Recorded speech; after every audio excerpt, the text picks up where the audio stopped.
Welcome to UltimateMarBro's. Alrighty guys, welcome back to a brand new episode of UltimateMarBro's. I'm your host, UltimateMar, and as you can see, we are playing Ratchet and Clank Up Your Arsenal. And to be perfectly honest, we're almost done with the game. We only got maybe 3 worlds left at best. Yeah, I think that's about it. We're going to go to Starship Phoenix, so hang on tight. And I'll tell you what, I haven't slept very well today. I think maybe 3 hours. For the life of me, I could not. I absolutely could not sleep to save my life last night. So I'm kind of delirious right now. So I apologize if I just... Come on. Man, this controller's messing up too. That sucks. Okay. The game is just laggy for some reason. What's going on? Stay away!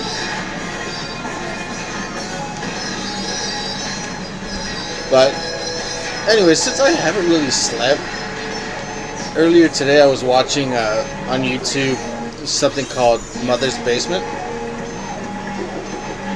What is that sound? And he was talking about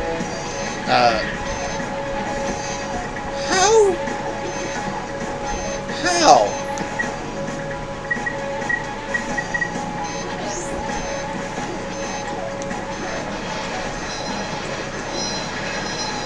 like this thing. That was the weirdest glitch I've ever seen. Seriously. That was actually quite entertaining. I've never seen that glitch before. Anyways, Mother's Basement. The guy was talking about Shonen Jump anime and manga and all that. And I started thinking about cartoons and anime that I liked. And what my favorite parts about superhero, anime, manga, games, books, what would be one of my favorite parts about those types of genres? And in my delirium, I was thinking to myself, what really was my favorite? And it hit me. My favorite parts of superhero stories would have to be the very beginning of any superhero story and the end of any superhero story. Now, what I mean by that, what I mean by what is my favorite parts about them, would be when a superhero first gets their powers and are learning how to control them.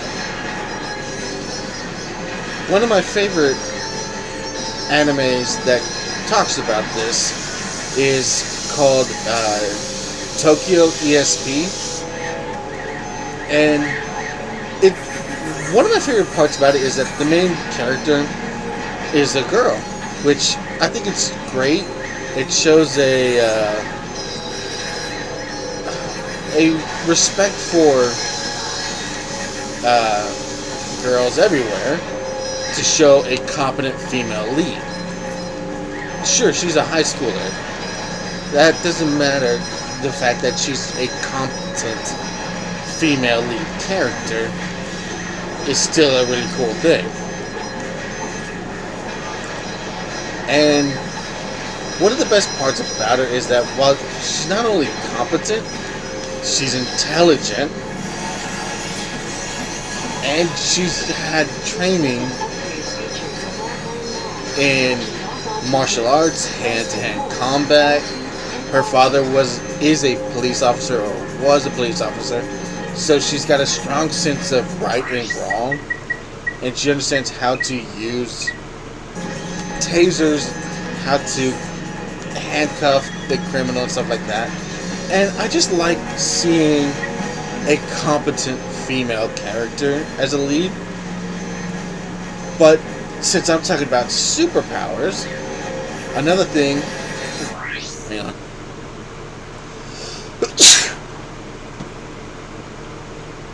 God, that just hit me out of nowhere. And she gains an ability to become intangible.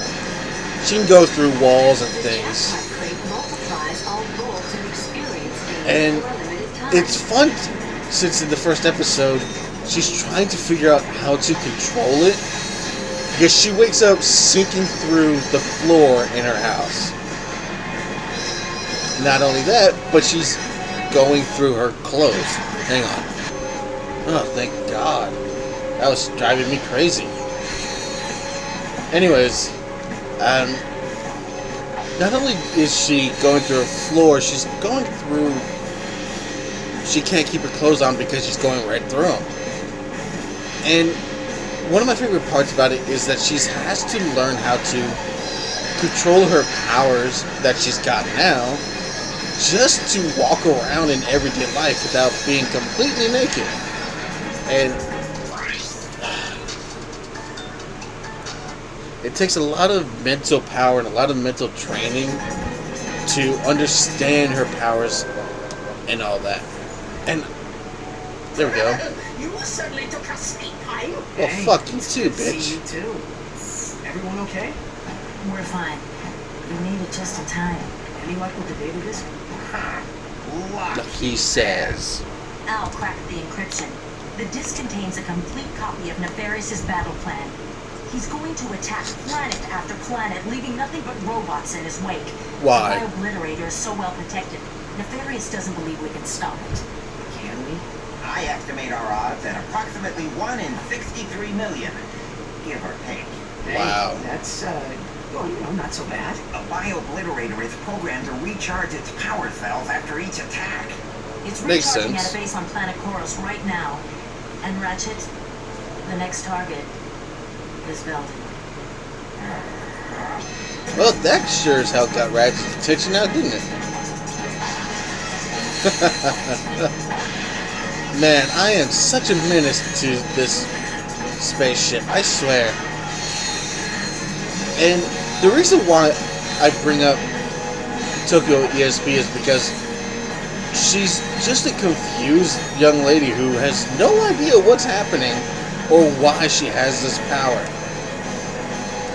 And it takes a lot of mental and physical training to master it.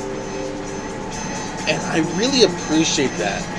Because by the end, not only has she mastered it, she's come into her own as a person, a warrior, and an ability user. But she doesn't get there, how do I explain it, without going through some shit. She loses her powers, she gets tortured. That was hard to watch. That was very, very difficult to watch.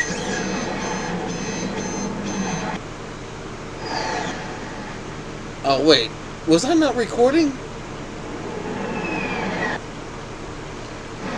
I hope I was recording, otherwise this would drive me crazy. Look, there it is. How are we supposed to take it out? I think his gun wouldn't even put a dent in that thing. Then we will need a bigger gun. Yeah, right. Where are we gonna get that kind of firepower? Found it. Found it. Huh? Whoa. Yeah, that ought to do it. If you can get me inside the command center, I can override the targeting system and take control of that ion cannon. Let's go. Hey, Dal, today's special offer is a plasma coil, mid-condition, still in the box. See you soon. Alright, I'll be right there, buddy. Anyways, I don't know if it recorded when I was saying why I liked it,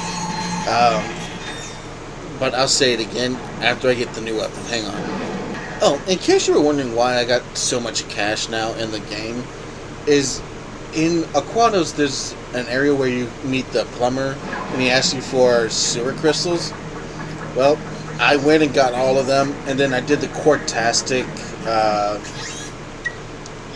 what is it? What did you guys do to win all these free weapons? The Quartastic Challenge in Annihilation Nation, which was 100 fucking rounds, which sucked, but whatever. I did it. Yeah. Oh.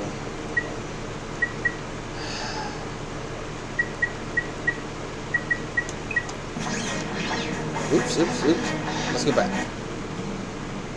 And so I just ended up making a lot of money, and I got the latest armor that I can get so far. Huh. I learned something new.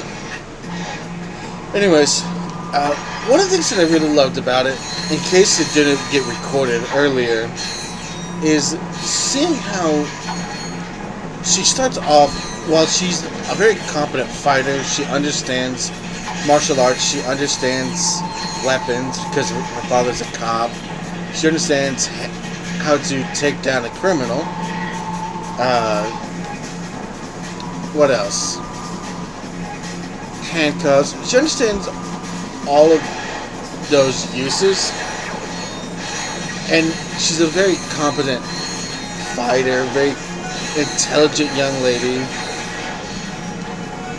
but she's having a hard time figuring out how to use her newfound powers, which, granted, if I had the power to go through things, yeah, I'd have a hard time trying to figure out how to use it too.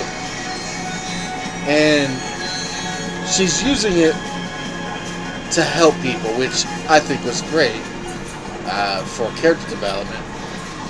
But the way it starts off is she's very lost, very confused, and really needs help figuring out what's going on. And through all intents and purposes, she does get that help, of course.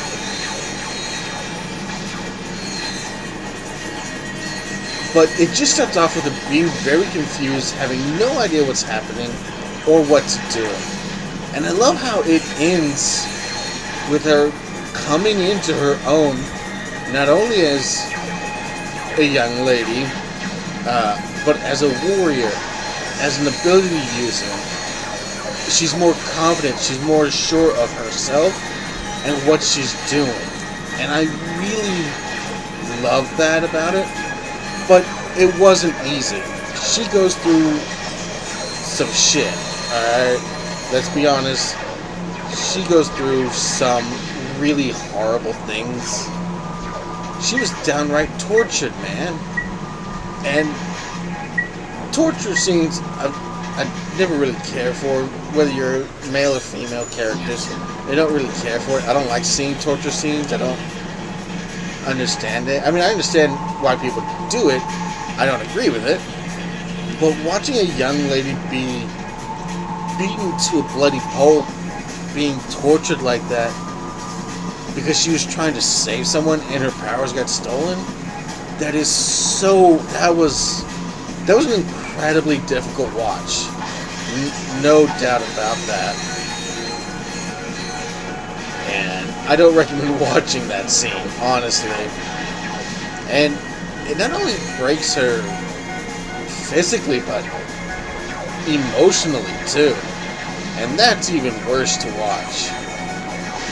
But somehow she makes it through it and becomes even stronger, both physically and mentally and emotionally.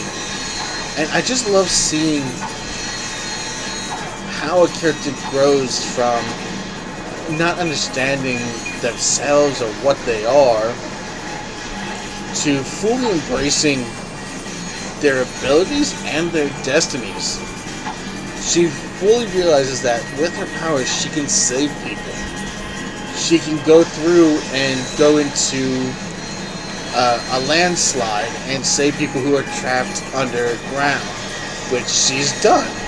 And it's such an amazing watch, seeing her do what she thinks is right as a hero. So if you ever get a chance, check out Tokyo ESP. While it is a hard watch at some scenes, the characters are all pretty damn good, even the villains. While the main villain, I didn't really understand his motivations that well. Like, he was friends with our main female character's parents.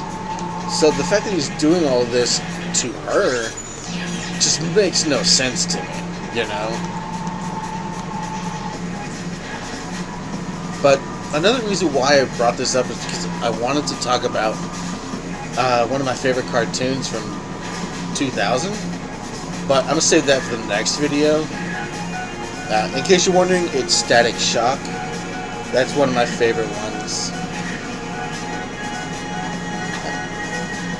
But, yeah, one of the best things about superhero games or anime, manga, whatever, story, is learning how to first control set power,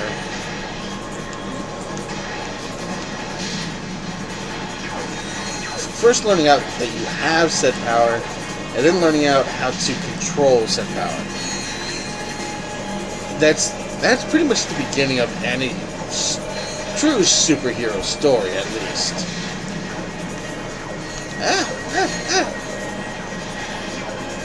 Stop it!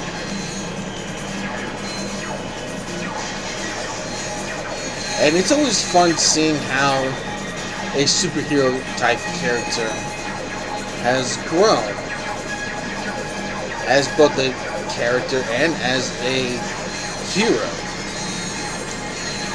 Or hell, even the villains, seeing how they've grown through their powers is always fascinating to me, and how they got to where they were.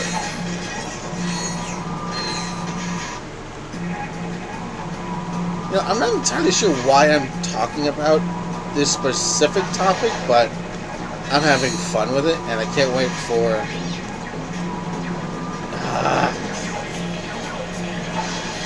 the next episode so I can talk about Static Shock.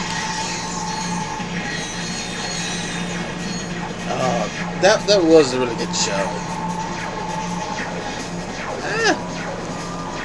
Stay away! Just die. God. These things are so annoying. But yeah, so if you guys get a chance, please check out Tokyo ESP. Good story, good female lead character, which I really love seeing a good female role model. I don't know why there's not more of that. I would like to see more anime characters, anime stories with stronger female lead characters. Another one that has that is actually The Saint's Power is Omnipotent, which is one that I'm watching. New episode just came out today, in fact. Which, what is that? Makes me happy, which I'm going to watch after I do my recordings today. But that's a good, strong female lead character anime. Oh, really? That's some bullshit. Hold on. I think we can get over there. I have to figure out how. That's what I thought. Yeah. Now, oh, okay. I can get out. But, oh, now that I think about it, another good example of how I like superhero stories starting. Take Ratchet and Clank, the game I'm actually playing. Ratchet starts off as an orphan who just built a rocket ship trying to leave. Anyways, what the fuck? Okay. Actually, I'm gonna have to end this video here soon. yeah, let's end it here. Alright guys, come back tomorrow for more Ratchet and Clank. See you later.